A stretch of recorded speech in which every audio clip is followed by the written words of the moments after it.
Tonight, government says its arrangement with the International Monetary Fund, IMF, is not a bailout as widely publicized. In an exclusive interview with Deputy Finance Minister Forson, he says the partnership is good for Ghana and good for the ordinary citizen.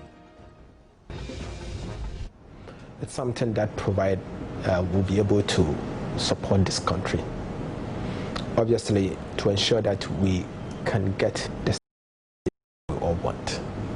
The man on the street will not go to the market today to go and buy something that was very much imported from China, USA, or China, whatever country, and then tomorrow the price will change because you can get predictability in the city of which they use in buying.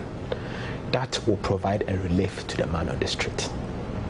The man on the street will not see that inflation going on.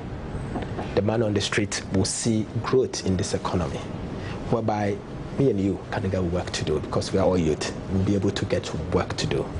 Businesses will get confidence in this economy and they will come in and establish. In fact, all of this will make sure that the decisions we are taking today will not compromise tomorrow's future. The future of tomorrow is bright. But the opposition New Patriotic Party thinks different. The view of leading members of the party is that running to the IMF is an admission the country's economy is in crisis. But is that the true picture? What is in the IMF arrangement for the long-term stability of our country? My name is Stephen Enti, and this is today's big story.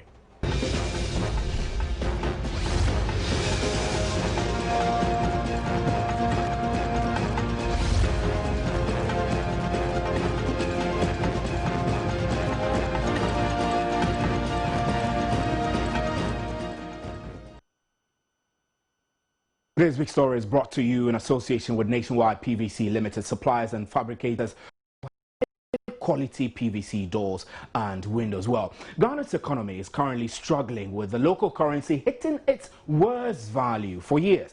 Interest rates are soaring and so too is inflation. President John Mahama over the weekend announced government's decision to opt for IMF's interventions following months of dire economic challenges facing the country. So what exactly is this so-called bailout? I put that question to Deputy Finance Minister Forson. In the past, we've had a number of programs with IMF, so it's not new. We had program under President Mahama. We are having program under President Mahama.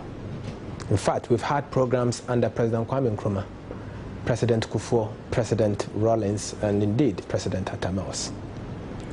But what we're saying is that we are members of IMF and we're entitled to IMF support.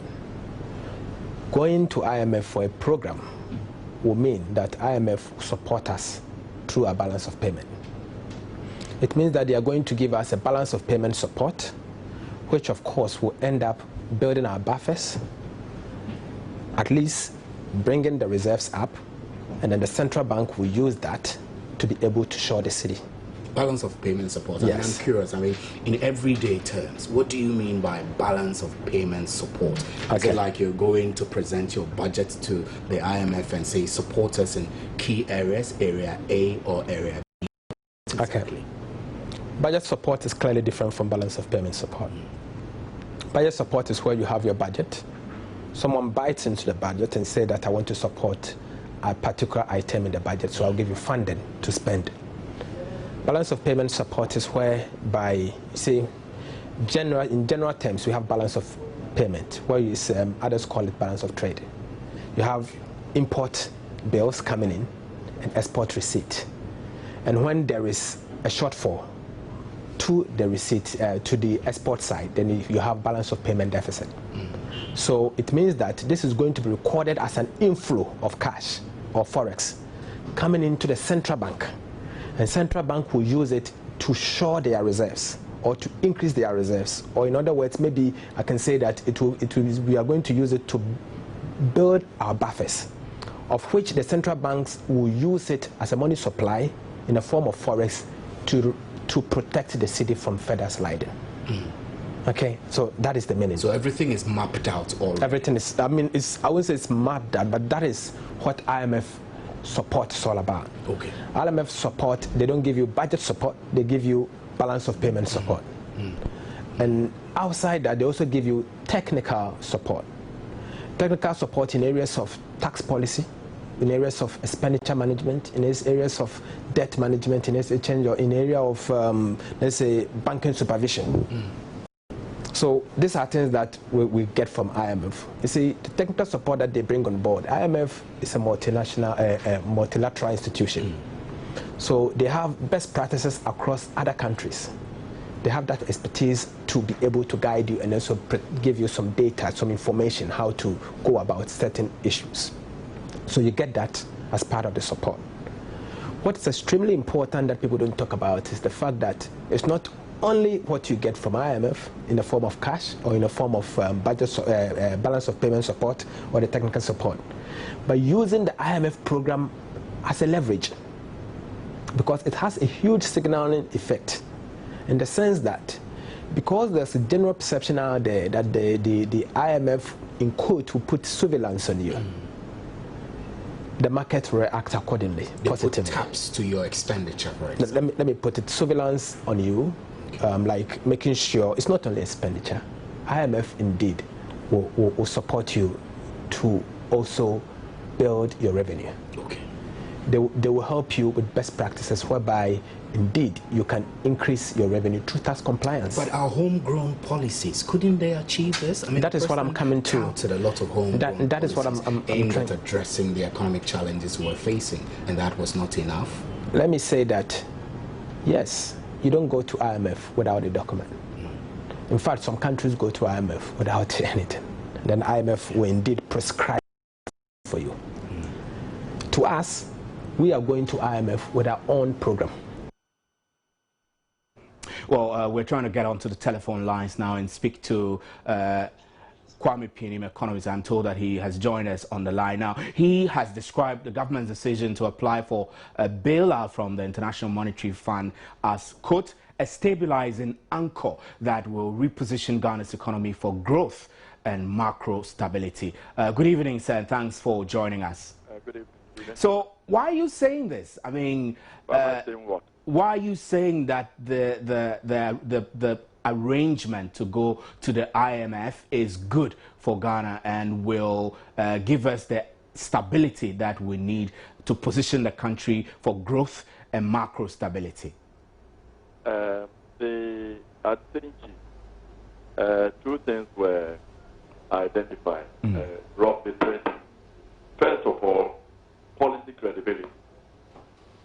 We need to reposition Ghana so that our targets, our policies are deemed as stable, sustainable by the investors, and therefore predictable so that people can plan their businesses. If you plan with an exchange rate of a certain amount, you know that it's going to be there for 6 months, 1 year. Yeah. So that was one. Good. In order to get policy stability, the market is ruled by either the market or by an institution such as the IMF. If you leave yourself open to the market, you are running a risk. However, if you have a program with the IMF, you can always have a window to discuss and negotiate if there are slippages in your policy. You know, we take the debate in a different way. You know, Ghana is a member of the IMF. Every country that is a member of the IMF, including the US, the UK, have Article 4 consultations with the IMF every year, regularly. And you saw when the Americans were upset with them because the IMF was saying something about the American economy. They do that. And when you are a member and you are having policy challenges, it is good to go to the IMF and say, these are the policy challenges I'm having. You start discussions with them. The press is always already talking about a bailout. What is being started are discussions with the IMF. The discussions are good. First of all, the IMF technical support team also take a look at your analysis. And then when they take a look at your analysis, you can have a professional discussion with them where you think you might be going wrong and whether you accept their correction or not. We have a proverb here that the person who is cutting the path whether it is great or not. Somebody taking a look from outside can tell you what is happening and can also give you best country and next country good practices so that you see what has been happening in other countries, also adapt yourself to it. Right, but you argue that going to IMF suggests that as a country we had structural problems. So despite that argument, you still feel that going to the IMF for this program support is still a good deal? Yes, look, the structural problem can be dealt with over a certain period. Before you can do that, you need to stabilize your economy. You need to stop the slide in the city. You need to give confidence to the international investors and Ghanaian investors that when they bring their money in, they can take their money out. Look, Ghana is a small country, 25 million people. Purchasing power of less than $40 billion. So in order to position ourselves to benefit from the environment we are in, that is the Economic Community for West African States, ECOWAS, of almost $700 billion purchasing power and about 400 million people. You need to have a liberal environment where we become the financial services center of West Africa, okay? Ghana, fortunately, we are trusted. You know, people have difficulties with some of our neighbors. If you attract people, you need to have a stable macroeconomic environment. So you first of all stabilize your economy before you can attract investors to come in, before you can tackle your structural problem. How do you stop the electricity, doom stop? How do you make sure that you position your economy in such a way that you can not only feed yourself, but you can also export some of your products, you can add value. You cannot add value, you cannot industrialize if you don't have the energy. Right. Competitive energy to support it. Right. So what do you say to those the arguments that have come from the MPP in particular, that going back to the IMF is an admission that the government has failed? Is this an admission of failure? It's an admission that all of us in Ghana, not just government, have not done our homework properly. Look at Ghana. We went to the IMF after the overthrow of Nkrumah. NLC went. The Progress Party did go. Okay? Then under Kufuor, we went. Under Rawlings, we went. So there is something not right with all of us. Not anybody has failed. Look at it. It's when we are going for an election, there is a demand from the populace, from you and from me, okay? Demands on the government to spend what we do not have. There are demands by the middle class. We want to have cheap electricity. We don't want to pay for it. We want water. We don't want to pay for it. There is no Father Christmas. And this crisis should be a wake-up call. How do we, all of us, behave in such a way that we make the commensurate sacrifices that are required to stabilize our economy? The Greeks, the Spaniards, the Italians, Portuguese went to the IMF. What an admission of what? IMF, going to the IMF, it's not like a school you go to, you finish, don't go back. The UK went to the IMF in the 1960s. Okay? They are about 500 years older than we are. We are just 50 years old. So let's put the debate. Look, you don't take the crisis that is coming to Ghana now. If you don't stabilize the economy, stop the sliding of the city, get investment to provide jobs, sustainable jobs for the young people, and the young people get onto the streets in Ghana, Boko Haram in Nigeria will be a picnic. Okay? We are a small country. We don't like violence. And we should make sure that we do not start discussions in a violent way on the street that leads to the economy not being discussed in a rational, sober, quiet way. Right.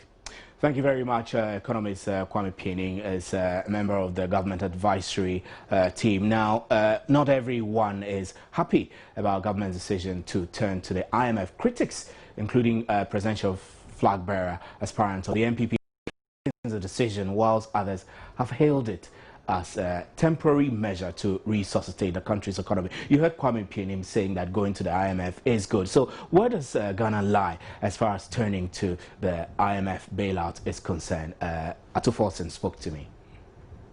Okay, let me also say that clearly our development partners are not disbursing.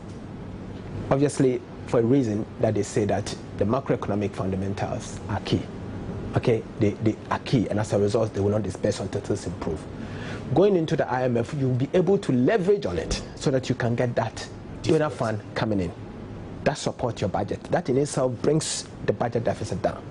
In the past, we've not had the liberty to get that. So this for that. This is good for us so clearly, it's good for us as a country. But there are those from the political divide who argue that the decision to eventually go to IMF for a bailout is an admission of failure on the part of the managers of the economy. What's your response to that? I'll be very surprised when anybody makes that, and I've heard. And I call it intellectual dishonesty.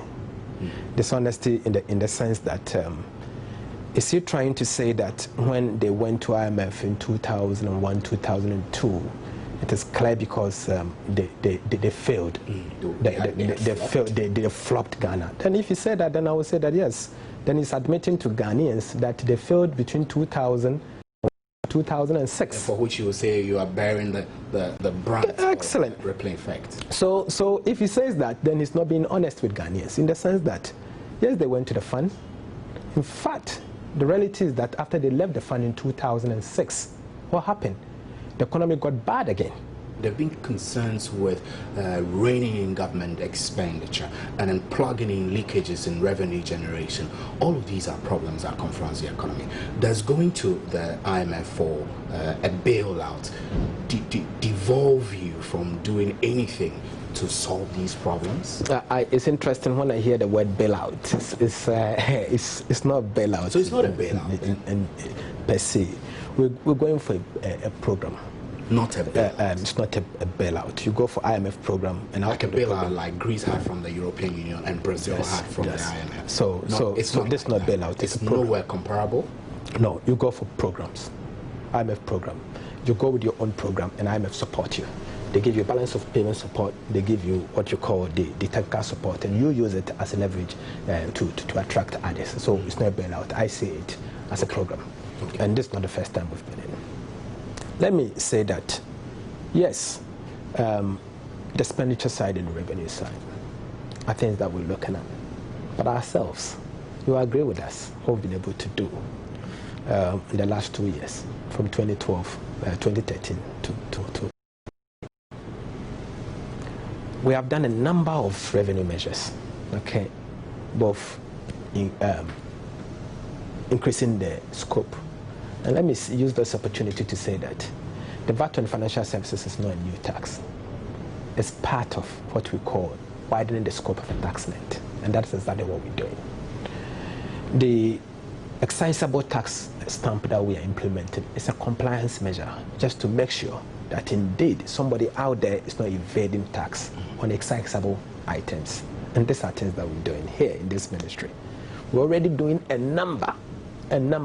In fact, the minister himself is leading crusade on tax compliance and tax effectiveness.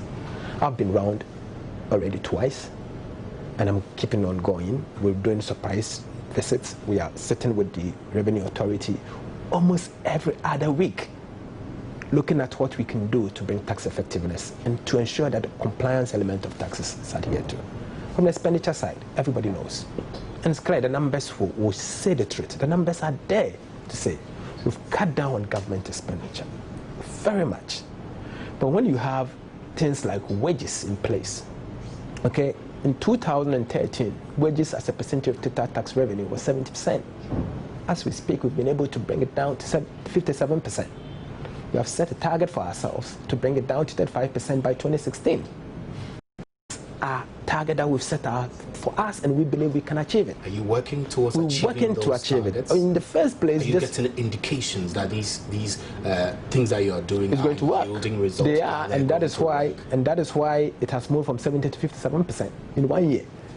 That is why it has moved from 70 to 57%, and that is why, after all, Labour themselves worked with us to achieve a COLA for a very long time that has not been achieved.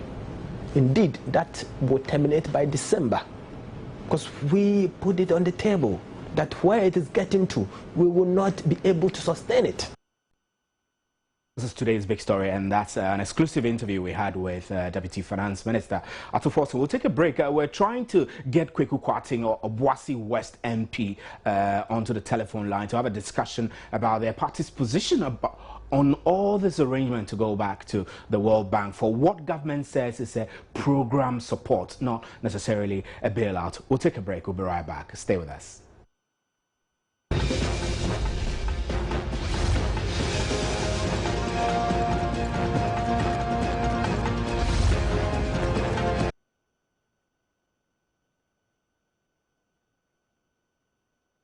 Well, welcome back from the break. This is today's big story. We're trying to get onto the telephone Kweku Kwarteng, who agreed to speak to us earlier, Obuasi West MP, and we're not raising him. But we spoke to the Deputy Finance Minister Atuforsen earlier, and we've played a couple of interviews. The key question I asked him is, how safe are we as a country going into this arrangement, and what's the hope for the future? Let's take a look.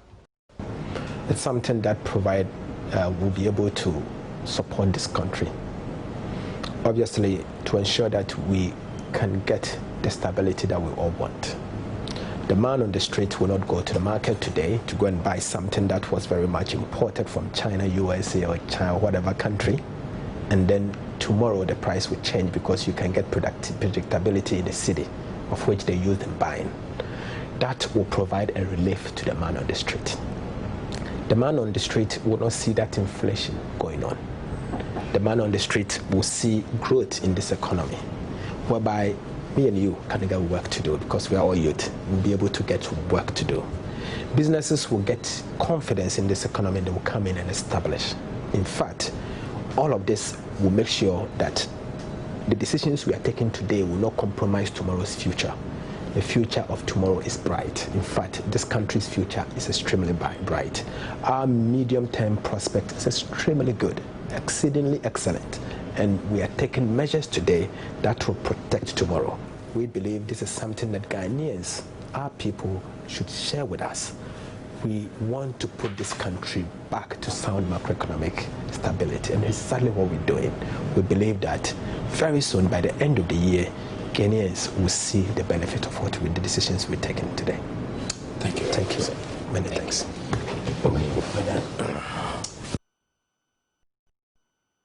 End of our interview with Atuforsen, and we're grateful to the minister and famous Kwesi Atishugbe, our lead producer here, who made it possible for us to grab this exclusive interview. We have been unable to bring to you Kweku Kwarteng. We're not reaching him, so we'll bring the curtains down here on today's big story, and we'll be right back with an interactive segment. Stay with us.